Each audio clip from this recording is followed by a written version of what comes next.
welkom terug. Jy kyk na Nuusdag Perspektief. Nou, ons het vroeër gehoor waarop die Sondagkoerante gefokus het. Nou gaan ons hoor of die Twitteratie se tonge los was oor dieselfde onderwerpe. En om hieroor te praat, verwelkom ons vir Sonja Ado, 'n sosiale media konsultant van Acumen Media. Sonja, goeienaand en welkom. Goeienaand, baie dankie. Nou, Twitter, elke dag gons dit oor 'n verskeidenheid onderwerpe wat ons gesien het op sosiale media netwerke. Wat was 5 van die gewildste onderwerpe wat julle gesien het? Ek dink die grootste hashtag was Ramaphosa Q&A. Dit was nie die grootste storie nie, maar omdat almal dieselfde hashtag gebruik het, het hy uitgestaan. So dit was natuurlik oor die parlementslede wat bietjie handgemeen geraak het met mekaar en is nou, dit laat mense amper skaam voel om Suid-Afrikaans te wees. So ons los dit daar, so daai was die grootste hashtag, maar Malusi Gigaba is nog steeds baie groot in sosiale media en daar's verskeidenheid hashtags wat gebruik word om oor hom te praat. Maar daar's natuurlik 2 stories. Die een storie is sy sexy time video wat uitgekom het, as jy dit so kan stel. So dit het oorsprong gegee aan die Gigaba Challenge hashtag. En nou hierdie week is hy nou weer in die moeilikheid oor sy VVIP terminaal wat by Hartenberg gaan gebeur. So hy bly in die nuus en ek sê altyd vir mense, as jy 'n slegte week gehad het, ten minste is jy nie Malusi Gigaba nie. Dit kan erger gewees het. Of 'n pinkie in die media. Presies.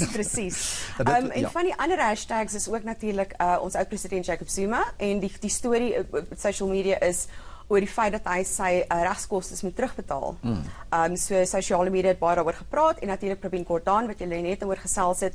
Hy is ook groot in sosiale media en natuurlik die hashtag State Capture is permanent daar. So dis die een wat maar al die stories word gekoppel aan daai hashtag. So persentasie gewys, watter een het die meeste gevat? Malusi Gigaba. Malusi Gigaba. Malusi Gigaba. En was dit die pinkie of was dit die Dit was 'n kombinasie van 'n klomp goed. Weet ek sê mens kan hom actually maar seker die Kardashian minister noem. Want die skandale wat uitkom, Malusi Gigaba is baie keer nie gekoppel aan die werk wat hy doen nie. Dis gekoppel aan ander goed. So ek noem hom nou minister Kardashian. En so Malusi Gigaba is amper 25% van alle gesprekke was oor Malusi Gigaba gewees. Dan het sukses State Capture is baie groot, Pravin Gordhan is omtrent 15%. Zuma is omtrent so 14%.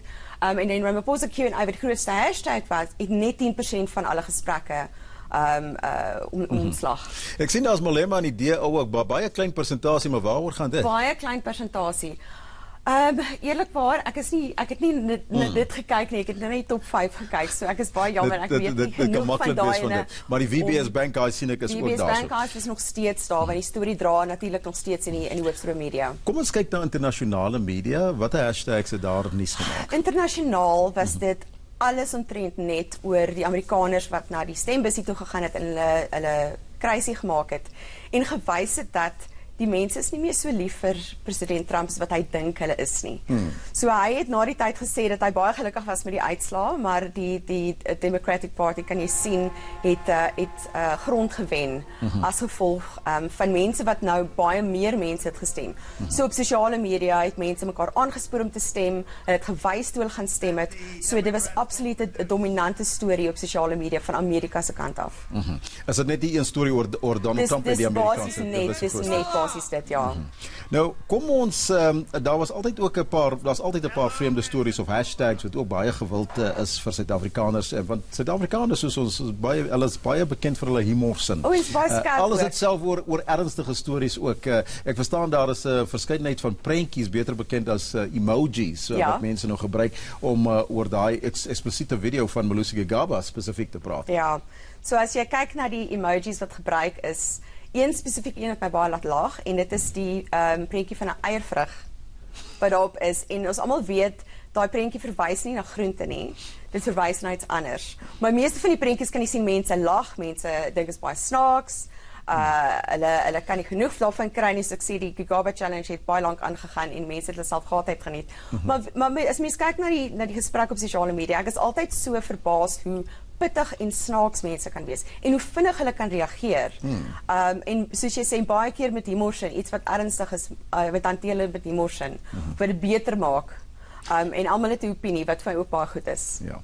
Wel, dis die week se goed nou, maar as ons kyk na sosiale media as 'n geheel, baie mense gebruik sosiale media, maar hulle gebruik dit ook soms baie verkeerd en dan beland hulle in die moeilikheid. Ja. Wat is die soort advies wat jy vir mense kan gee daar buite as dit kom by sosiale media, Twitter, Facebook en Instagram en daai soort Ek goed? dink Want een van die goed wat wat die EFF gesê het is dat ministers moet nie rondloop met selfone met kameras op nie. wel, ek dink dis bietjie hard om dit te sê. Ek dink wel as jy 'n publieke figuur is, soos 'n minister, ek dink dit wys dat hulle probeer om progressive te wees as hulle op Twitter is en as hulle opinies vra.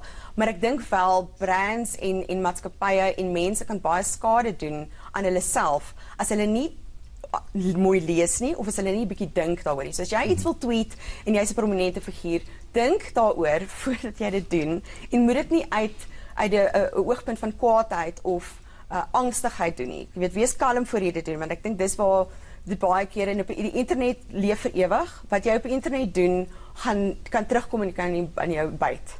So ek dink mens moet net, ek sê mens moet dit gebruik nie, ek dink dis baie goed. Want dis waar die publiek is, dis waar die gesprekke gevoer word. Ek dink net van jy moet net 2 keer dink voordat jy iets tweet.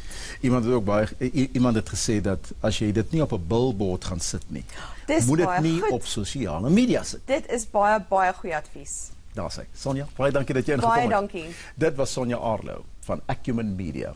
Nou, dankie dat jy saam gekyk het. Ek hoop jy het 'n wonderlike week gehad en ek hoop jy geniet die week vorentoe. Geniet die laaste bietjie naweek. Van my Alves Pressen, totsiens.